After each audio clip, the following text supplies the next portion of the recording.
Real estate தொழில் எந்த number வைக்க வேண்டும்? இந்த ரியல் எஸ்டேட் அப்படி ஒரு பவர்ஃபுல்ன்றதையும் தாண்டி அந்த நம்பர் அவ்வளோ பவர்ஃபுல். ஏன்னா ரியல் எஸ்டேட்டுங்கிறது அப்படி ஒரு பொண்ணுனா கோல்டு, மண்ணு ரியல் எஸ்டேட்டு பிரமாதமாக இருக்கும். நீங்கள் சும்மா அப்படி இடங்க சின்னதாக அப்படி பண்ணுறீங்க இப்படி பண்ணுறீங்க இல்லைங்க. ஒரு பிளாட்டு வந்தால் விற்கிறங்க அப்படி போகிறங்க வராங்க. இதை செய்யுங்க. நம்ம நீங்கள் ஒரு பேர் வச்சுருங்க, 69ஆம் நம்பரில் வைங்க. உங்களை வேறு லெவலில் எங்கேயே எடுத்து போய் கொண்டு போய் விட்டுரும். பெரும் கோடீஸ்வரனைக்கு அதை ஆக்கி கொடுத்துரும். அந்த நம்பர் ஆக்கி கொடுத்துரும்.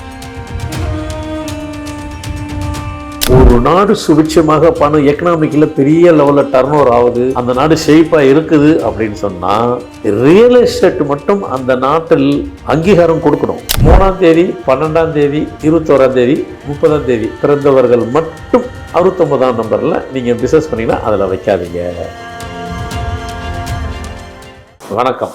ஃபார்மட் நியூமராலஜி, உங்கள் மகாதன் சேகர் ராஜா உங்களுடன் வழக்கம் போல் நல்ல செய்தியை தான் கொண்டு வந்திருக்கிறேன். இன்றைய தினம் ரியல் எஸ்டேட் தொழில் எந்த நம்பர் வைக்க வேண்டும்?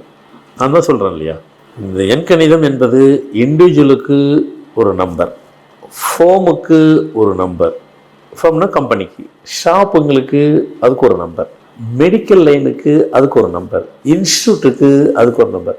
பிளைண்டாக ஒரே நம்பர் வச்சிங்கன்னா வேலை செய்யாது. இதுதான் நம்ம ஃபார்மட்டினுடைய பெரிய ரகசியங்கள். நான் ஒன்று வேரியேஷன் காட்டுவேன், அப்போ தான் அது வேலை செய்யும், அப்போ தான் அது கனெக்டிவிட்டி ஆகும். அதெல்லாம் செய்யத்தான் வேணும். நீங்கள் அப்போது ஒவ்வொன்றுத்துக்கு சின்ன சின்னதுக்கு அதுக்கு தனியாக நீங்கள் சின்ன இதுக்கு சின்ன முதலீடு பண்ணுங்கள்.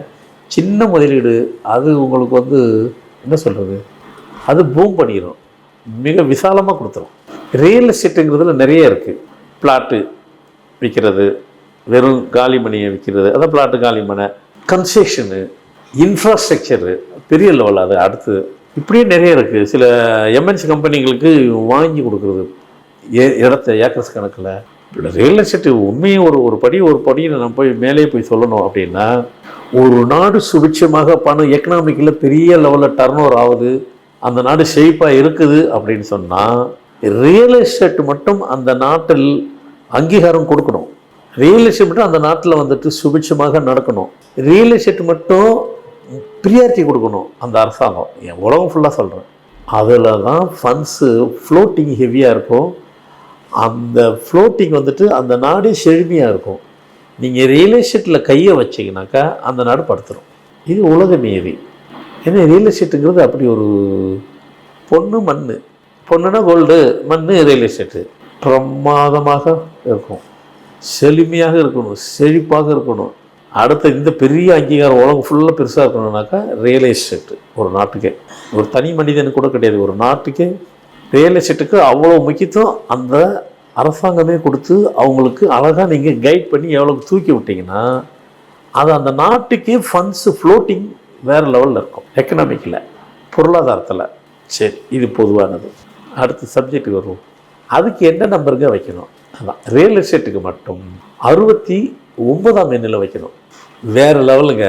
நீங்கள் சும்மா அப்படி இடங்க சின்னதாக அப்படி பண்ணுறீங்க இப்படி பண்ணுறீங்க இல்லைங்க. ஒரு பிளாட்டு வந்தால் விற்கிறங்க அப்படி போகிறங்க வராங்க. இதை செய்யுங்க. நீங்கள் ஒரு பேர் வச்சுருங்க, 69ஆம் நம்பரில் வைங்க. உங்களை வேறு லெவலில் எங்கேயே எடுத்து போய் கொண்டு போய் விட்டுரும். பெரும் கோடீஸ்வரனைக்கு அதை ஆக்கி கொடுத்துரும், அந்த நம்பர் ஆக்கி கொடுத்துரும். ஆனால் ஒரே ஒரு சின்ன இது, 3ஆம் தேதி 12ஆம் தேதி 21ஆம் தேதி 30ஆம் தேதி பிறந்தவர்கள் மட்டும், அவர்கள் மட்டும் எக்ஸப்ட் 69ஆம் நம்பரில் நீங்கள் பிஸ்னஸ் பண்ணிங்கன்னா அதில் வைக்காதீங்க. உங்களுக்கு மட்டும், அவங்கள தவிர அவ்வளோ பேர் வைங்க. ஆமாம், தொழிலுங்கிறது ஆயிரக்கணக்கான இருக்குங்க. ஒவ்வொரு தொழிலும் ஒன்று. அதுதான் ரியல் எஸ்டேட்டுக்கு உங்களுக்கு கொடுத்தேன். ஏன்னா அது உங்கள் செல்ஃபோனும் எக்கனாமிக் வளர்ந்துடும், உங்கள் கம்பெனியும் வளர்ந்துடும், அரசாங்கம் வளர்ந்துடும், நாடு செழிப்பி ஆக்கி விட்டுரும். அதுக்கு மட்டும் ஒரு அரசாங்கம் முக்கியத்துவம் கொடுக்கணும். எக்கனாமிக்காக அந்த நாட்டின் வளர்ச்சியே பெருசாகிடும். இப்போ அமெரிக்காலாம் நடுவில் கூட டவுன்ஃபால் ஆயிடுச்சு இல்லையா? முன்ன அப்படியே விழுந்து எந்திக்கிறதுக்குள்ளே பெரும் பாடாயிருச்சு. என்னத்தினால ரியல் எஸ்டேட்டில் கை வச்சாங்க, வைக்கக்கூடாது. அப்புறம் அது அவங்க புரிஞ்சுக்கிட்டாங்க, சுதாரிச்சுக்கிட்டாங்க. ஆஹா, இதில் தான் ப்ராப்ளம்ட்டு உடனே அதை ஸ்ட்ரீமில் சரி பண்ணிட்டாங்க. டக்குன்னு திருப்பி பழைய மாதிரி ஒரு டேக்கப் ஆகிடுச்சு. எதுக்காக சொல்கிறேன்னா, இந்த ரியல் எஸ்டேட் அப்படி ஒரு பவர்ஃபுல்ன்றதையும் தாண்டி அந்த நம்பர் அவ்வளோ பவர்ஃபுல். ரெண்டுமே பவர்ஃபுல். சாதாரண அதை வைங்க, கன்ஸ்ட்ரக்ஷனில் இருக்குங்க அதை வைங்க, இன்ஃப்ராஸ்ட்ரக்சர்னு அதை வைங்க. கன்ஸ்ட்ரக்ஷனில் பெரிய ஆளாக இருங்க, கன்ஸ்ட்ரக்ஷனில் வைங்க, இன்ஃப்ராஸ்ட்ரக்சரில் போயிருவீங்க, இன்ஃப்ராஸ்ட்ரக்சர் வைங்க, இன்டர்நேஷனலில் போயிருவீங்க. உங்களை அடுத்த கட்டத்துக்கு அது நகர்த்தி கூட்டி போயிடும். அப்படி ஒரு பவர் 69ஆம் நம்பரில் இருக்கிறது. அது சாதாரண நம்பர் கிடையாது. அந்த நம்பரு உலகத்தை உங்களை கொண்டு போய் சேர்த்து கொடுக்கக்கூடிய அற்புதமான ஒரு நம்பர் 69. அவ்வளோ ஒரு பவர்ஃபுல் அது. ஃப்ரான்ஸில் ஒருத்தர் கிராஃபாலஜிஸ்ட் ஒரு பெண்மணி இருக்காங்க. அவங்களுக்கு பேர் 69. நான் அவங்களை சந்திச்சிருக்கிறேன். உங்கள் பேர் என்னக்கா? ஆம் செக்ஷனைன் அப்படின்றாங்க. ஏங்க ஐம் ஆஸ்கிங் ஃபார் ஒன்லி உங்கள் பேர் மட்டும்தான் கேட்குறேன்னு. எஸ், என் பேர் 69ங்கிறாங்க. மாற்றிக்கிட்டாங்க, வெறும் 69. எதுக்காக சொல்கிறேன்னா அப்படி ஒரு பவர்ஃபுல். இப்போ இல்லை, நான் அதை பார்த்து 25 வருஷத்துக்கு முன்ன, கூட 27 வருஷம் 28 வருஷம் இருக்கும்.